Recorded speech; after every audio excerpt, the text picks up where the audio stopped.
अस्सलाम वालेकुम गाइस, उम्मीद करता हूँ सब ठीक ठाक होंगे, खैराफियत से होंगे। तो आज के अपने इस वीडियो में हम जिस शेयर को डिस्कस करने वाले हैं वो है रोशान पैकेजेस लिमिटेड यानी कि आरपीएल। तो ये इस वक्त आप लोगों के सामने आरपीएल के शेयर का वीकली टाइम फ्रेम ओपन है। सबसे पहले इसका एक ओवरव्यू कर लेते हैं, प्रीवियस हिस्ट्री का देखते हैं कि प्रीवियस हिस्ट्री से जो है आरपीएल कैसी परफॉर्मेंस कर रहा है। फिर उसके बाद इसकी करंट सिचुएशन को डिस्कस करके और जो भी इसमें से हमारा नियर फ्यूचर प्लान होगा वो आप लोगों के साथ शेयर करेंगे।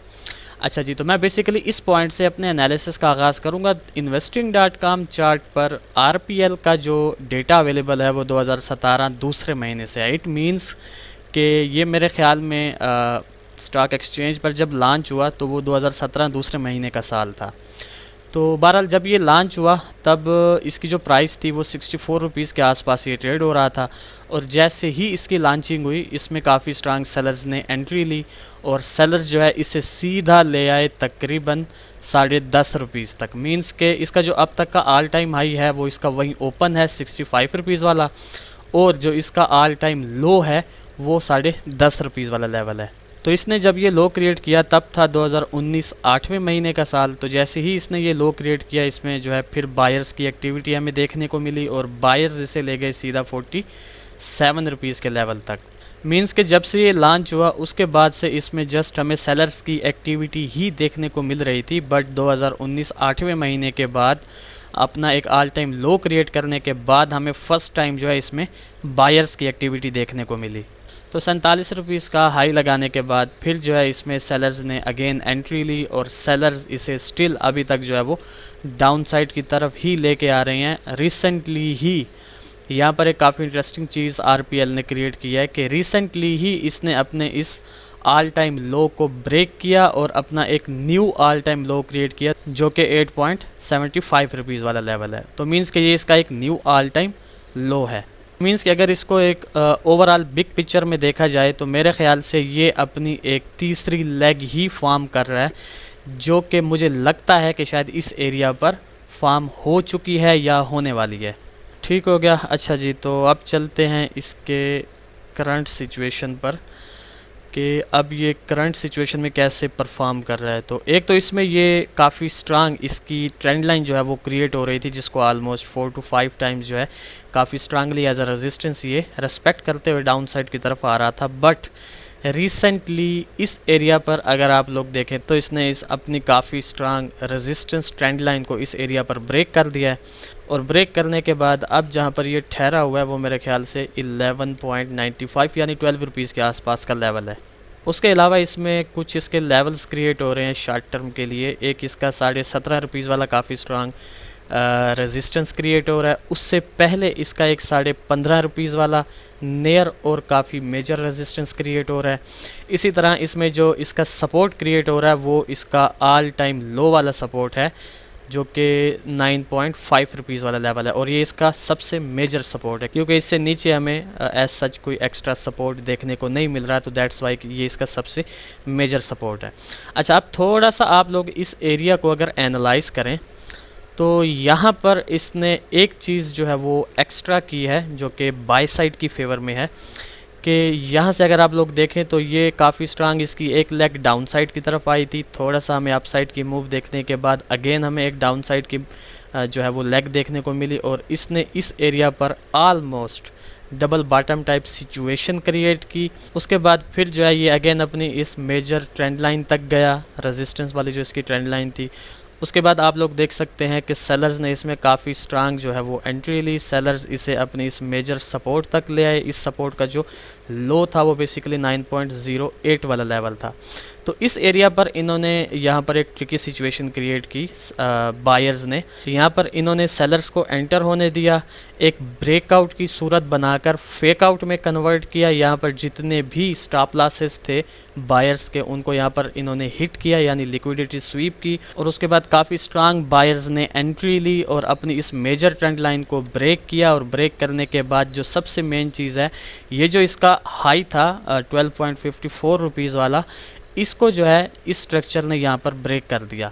अब यहाँ पर तीन चीज़ें काफ़ी पॉजिटिव हैं। एक, इस ट्रेंड लाइन का ब्रेक होना, प्लस इसका एक न्यू लो क्रिएट होना, और इसका ये फेक आउट क्रिएट होना, मींस कि यहाँ से लिक्विडिटी का स्वीप होना।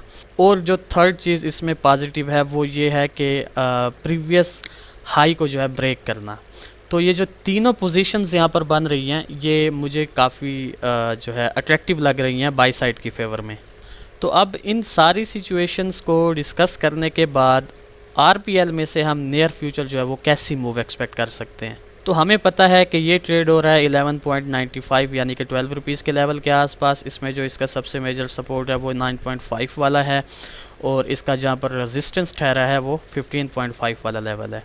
और यहाँ से जो एक डाउन साइड की हमें मूव देखने को मिल रही है इसमें सेलर्स की एक्टिविटी कम है बनिस्बत बायर्स के, यानी कि बायर्स की एक्टिविटी यहाँ पर हमें ज़्यादा मिल रही है। तो मेरे ख़्याल से मैं इसमें से जो एक मूव एक्सपेक्ट कर रहा हूँ वो कम से कम इसके 15.5 वाले लेवल तक की एक्सपेक्ट कर रहा हूँ इसमें एक मूव।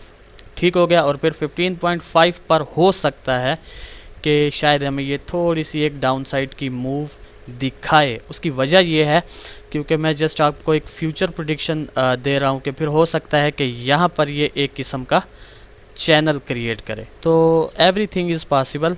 तो एक तो मेरे ख्याल से ये ऐसी कोई इसकी सिचुएशन बन सकती है। और जो इसमें से एक सेकंड सीन बनने के चांसेस हैं वो ये हैं कि से फॉर एग्ज़ाम्पल हमें ये तीनों सिचुएशंस बाय साइड की दिखाने के बाद और हमें ट्रिक करता है और ये सीधा आता है 9.5 वाले लेवल तक।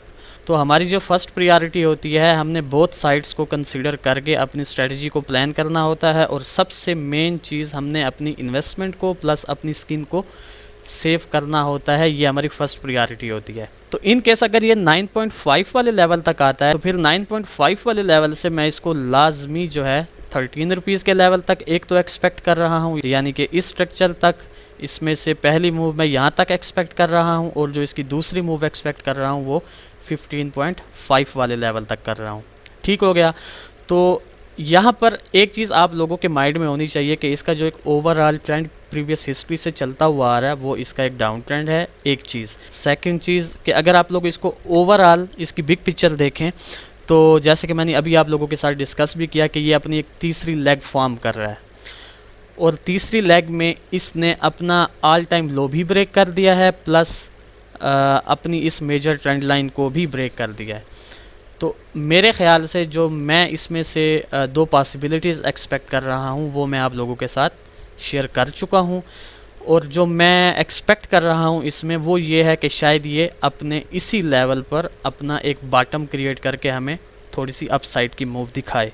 अच्छा जी, अब मैं जल्दी से इन दोनों सिनेरियोज़ के ट्रेड प्लान्स आप लोगों के साथ डिस्कस कर लेता हूं कि अगर आप लोग इस ब्लू एरो वाले सिनेरियो के साथ जाना चाहते हैं तो 12 रुपीज़ पर आपने इसको जहां पर ये ठहरा हुआ है बाय कर लेना है। आप लोगों का जो स्टॉप लॉस होगा वो कम से कम 11 रुपीज़ का यानी 1 रुपीज़ का आपका स्टॉप लॉस होगा। आपका पहला टीपी 15.5 का होगा। इसी तरह अगर आप लोग इस रेड एरो वाले सिनेरियो को फॉलो करना चाहते हैं तो आप लोगों ने इसको बाय नहीं करना, या फिर अगर मैं थोड़ा सा आपको कंजर्वेटिव साइड पे लेके चलूं तो आप लोगों ने हाफ बाइंग इसकी यहीं पे कर लेनी है। स्टॉप लॉस आपने नहीं लगाना। जब ये 9.5 तक आए तो आपने अगेन जितनी बाइंग यहाँ पर की थी उसका डबल आपने यहाँ पर इन्वेस्ट कर देना है। आपका फिर जो स्टॉप लॉस होगा वो कम से कम 8 रुपीज़ का होगा यानी 1.5 रुपीज़ का। आपका पहला टीपी होगा वो 13 रुपीज़ का। आपका जो सेकंड टीपी होगा वो 15.5 रुपीज़ का होगा। ठीक हो गया। तो ये था बेसिकली एक शार्ट सा एनालिसिस आरपीएल के रिलेटेड। तो देखते हैं कि नियर फ्यूचर आरपीएल हमारे इन दो मूव्स में से किस मूव को फॉलो करता है। फिर इंशाल्लाह नेक्स्ट वीडियो में आप लोगों के साथ मुलाकात होगी। तब तक के लिए अपना ख्याल रखें, खुश रहें। अल्लाह हाफिज़, अस्सलाम वालेकुम।